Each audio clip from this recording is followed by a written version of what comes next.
पर स्वागत है। मैं doctor Nirmal Surya, president Indian stroke association का हूं और मेरे साथ लेफ्ट में डॉक्टर अरविंद शर्मा हैं जो कि इंडियन स्ट्रोक एसोसिएशन के सेक्रेटरी हैं और राइट में जो हस्ती है उनका इंट्रोडक्शन आप सब लोगों को मालूम है, पद्मश्री सुधीर शाह, जो कि one of those first neurologist to establish in Ahmedabad और मेरे कलीग हैं क्योंकि हम दोनों मुंबई में साथ साथ पढ़े हैं न्यूरोलॉजी का, तो हम आप सब लोगों का स्वागत करते हैं। और आज की जो ये प्रेस मीटिंग है और इसका जो उद्देश्य है उसके बारे में मैं आपको कुछ मिनटों में एक जानकारी दे देता हूँ। इंडियन स्ट्रोक एसोसिएशन जो कि स्ट्रोक के न्यूरोलॉजिस्ट हैं उसकी संस्था है जिसमें करीब 1300 मेंबर है, भारत की एकमात्र संस्था है और हमारा एक ही ध्येय है कि स्ट्रोक, जिसको हम अब मिशन ब्रेन अटैक के नाम से जो चालू किया है, ब्रेन अटैक, क्योंकि आप सबको मालूम है कि किसी को जरा भी चेस्ट में पेन हुआ तो वो सीधा डॉक्टर के पास जाता है, ईसीजी करवाता है। अगर डॉक्टर बोलता है ईसीजी में चेंजेस है तो एडमिट हो जाता है, उसका तुरंत ट्रीटमेंट चालू हो जाता है क्योंकि उसको पेन हुआ है। लेकिन जब वही जैसे ब्रेन हार्ट में सर्कुलेशन कम हुआ, वैसे ही जब ब्रेन में सर्कुलेशन कम होता है तो मरीज को अगर थोड़ा चक्कर आता है या हाथ पांव थोड़े सुन्न होते हैं या हल्का सा कुछ बोलने का तकलीफ होता है तो उनको लगता है कि हमने कल एक्सर्सन बहुत किया, शुगर कम हो गई, थोड़ा बीपी लो हुआ होगा, और वो डॉक्टर के पास न जाते हुए एक जो गोल्डन पीरियड है जिसके बारे में हम आपको बताएंगे 4.5 घंटे का, उसको मिस करते हैं, जिससे कि वो पैरालिसिस होकर एक परमानेंट डिसेबिलिटी आ जाती है।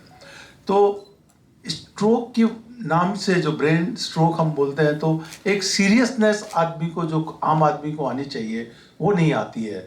लेकिन जैसे ही ब्रेन अटैक बोला, जैसे हार्ट अटैक है, जैसे ही ब्रेन अटैक हुआ तो थोड़ा सा एक सीरियसनेस आता है, क्योंकि आपको मालूम है स्ट्रोक, हीट स्ट्रोक भी हो सकता है, क्रिकेट का स्ट्रोक काफ़ी कॉमन है, तो वो स्ट्रोक को थोड़ा लाइटली ले लेते हैं।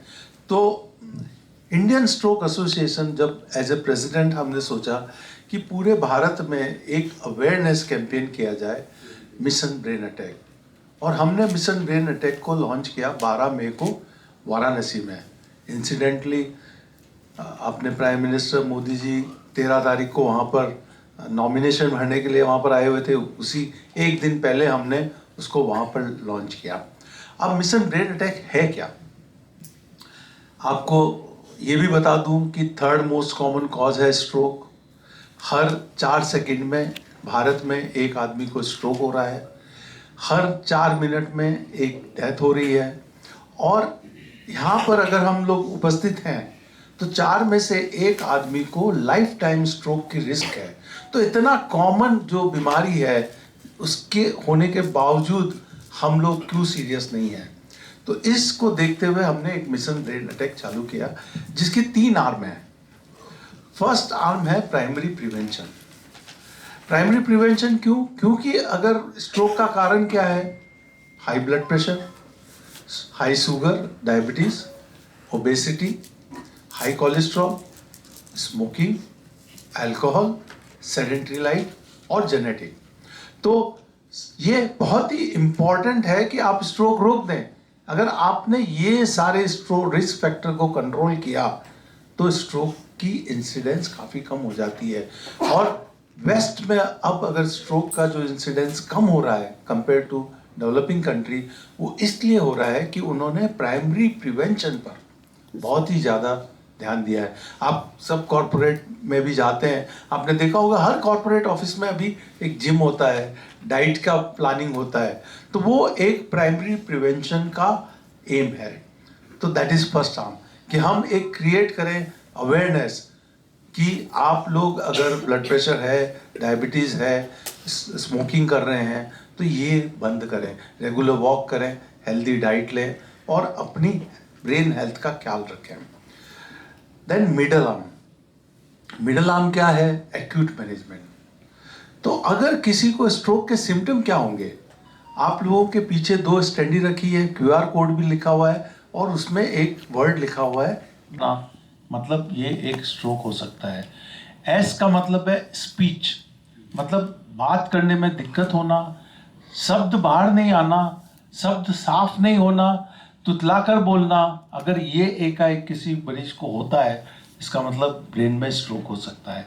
तो अगर ये सिम्टम है BEFAS, इसका मतलब टाइम इज ब्रेन।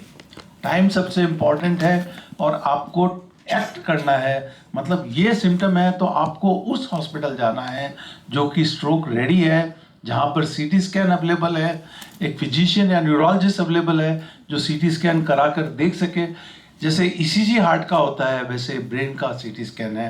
तो CT स्कैन अगर नॉर्मल है, ब्लड प्रेशर बहुत हाई नहीं है और शुगर उसकी कंट्रोल में है या हाई नहीं है या लो नहीं है, तो वो पेशेंट को 4.5 घंटे के अंदर अगर एक खून पतला करने का जो क्लॉट बस्टिंग ड्रग है जिसको हम जो मिलती है, टेनेक्टेप्लेस है यहाँ पर, जो कि इमीडिएटली IV दे सकता है कोई भी, तो उससे स्ट्रोक को रिवर्स किया जा सकता है।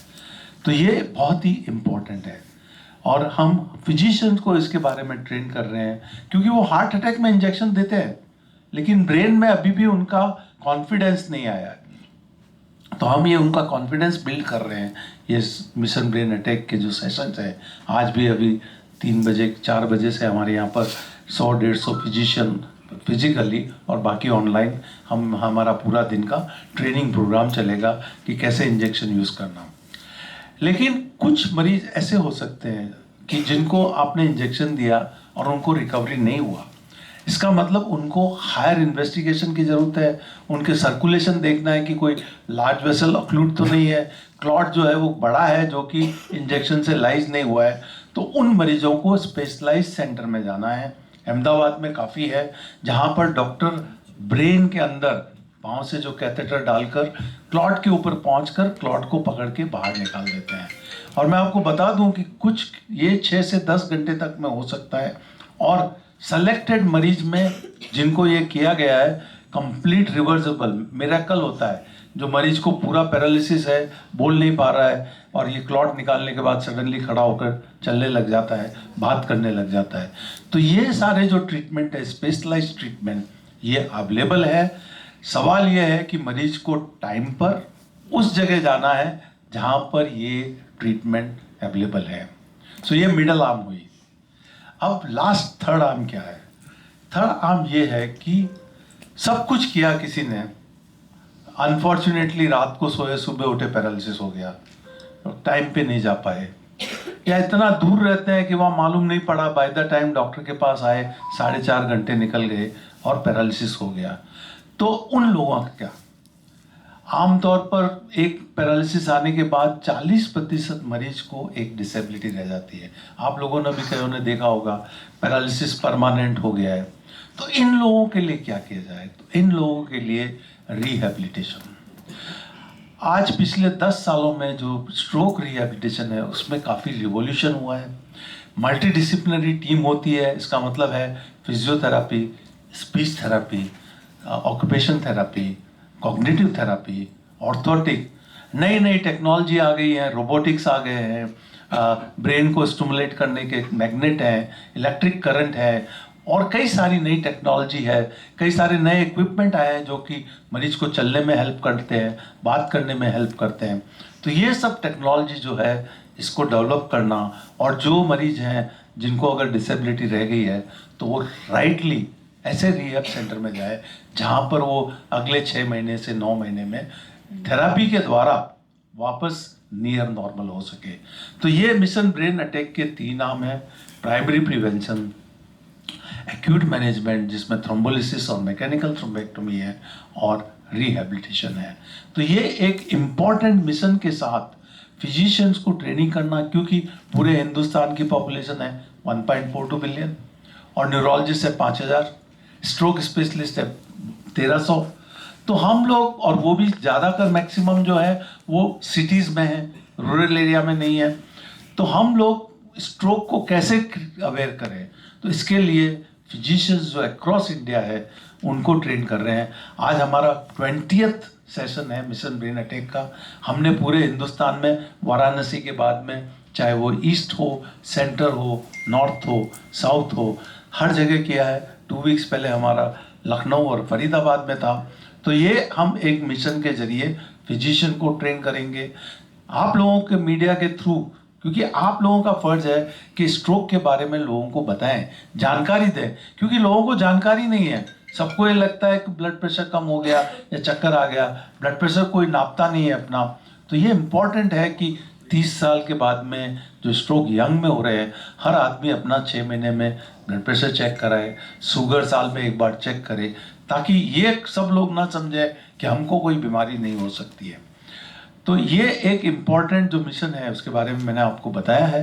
अब मैं डॉक्टर अरविंद शर्मा को दूंगा, जो आपको ये बताएंगे कि ये कैसे, कितनी कम थ्रोम्बोलिसिस क्यों हो रही है और मैकेनिकल थ्रोम्बेक्टोमी भी क्यों कम हो रही है, और क्या हम इंडियन स्ट्रोक एसोसिएशन में एक प्रोग्राम कर रहे हैं कि जिससे ज़्यादा से ज़्यादा लोगों को हम ट्रेन कर पाएँ। अरविंद शर्मा।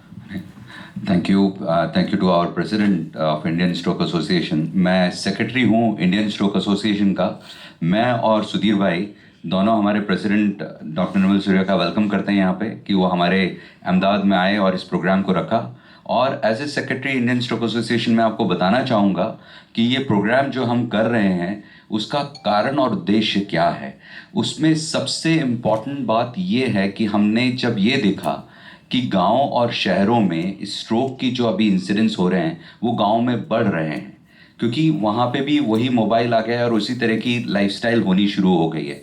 तो जब हमने ये देखा कि स्ट्रोक के वहाँ पे भी इंसिडेंट्स बढ़ रहे हैं, तो हमने ये जानने की कोशिश करी कि वहाँ स्ट्रोक का ट्रीटमेंट थ्रोम्बोलिसिस हो रहा है कि नहीं हो रहा है।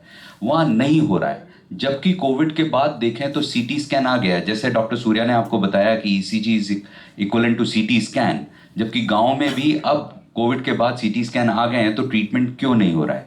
तो इसलिए हमने इंडियन स्ट्रोक एसोसिएशन ने क्वालिटी एक्रेडिटेशन इंस्टीट्यूट जो संस्था है उसके साथ मिलकर एक्रेडिटेशन का प्रोसेस स्टार्ट किया पूरे इंडिया में थ्रू इंडियन स्ट्रोक एसोसिएशन, जिसमें पीएचसी कहलाते हैं, जैसे पीएचसी होती हैं वैसे ही प्राइमरी स्ट्रोक सेंटर होते हैं जहाँ सीटी स्कैन हो और thrombolytic drug, clot buster drug दिया जा सके।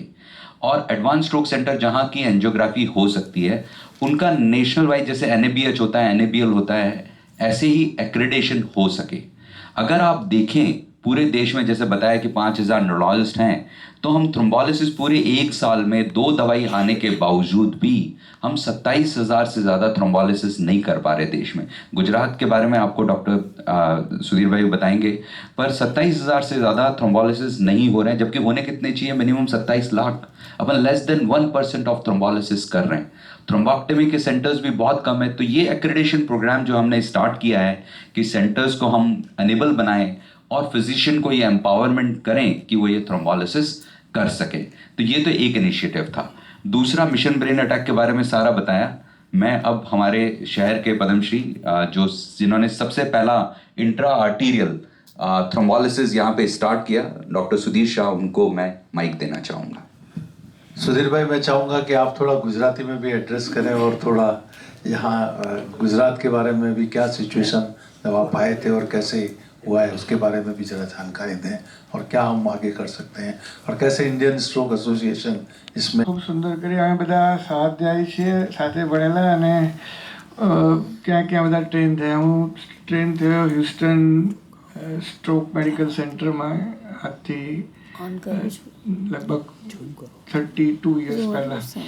બધા અહીંયા આવીને પ્રતિજ્ઞા કરી કે ગુજરાતને મારે મહારાષ્ટ્ર ને કોઈ વિજયવાડા, કોઈ કલકત્તા, બધા અલગ અલગ સેન્ટરમાં ગયા અને આ ચાલુ કર્યું કે સ્ટ્રોક વિશે લેવડાવવાના જ છે। પણ આપને પણ કહું છું કે આ વસ્તુનો તમે સ્પ્રેડ પ્રચાર કરો। અને 10% લોકોને તો એ ખબર પણ નથી હોતી કે એમને પહેલાં સ્ટ્રોક આવીને ગયો છે। આવી પરિસ્થિતિ આપણી છે નહીં, અમેરિકાની છે। તો આપણા દેશમાં તો કેટલા લોકોને આવું હશે। એટલે બધાએ જાગૃતિ કેળવવાની જરૂર છે અને જેટલું શક્ય હોય એટલું અવેરનેસ, પ્રિવેન્શન, ट्रीटमेंट। रात के पीछे वाला रिवर फ्रंट है, उसी के ऊपर आगे इनकम टैक्स तक रखा है कि जिससे थोड़ी जागरूकता हो सके। और फ्लैग ऑफ के लिए प्रेसिडेंट और सुधीर भाई वहाँ पे साथ में 2 और डिग्निटरीज को बुलाया है। तो आप सब लोग भी उसमें साथ दें, रन में, स्ट्रोक रन में, और इसके अवेयरनेस फैलाएं। तो बहुत अच्छी बात है। उसमें पेशेंट्स को भी बोला है। अब आप लोगों के कोई भी सवाल हैं तो हम उसका जवाब देने के लिए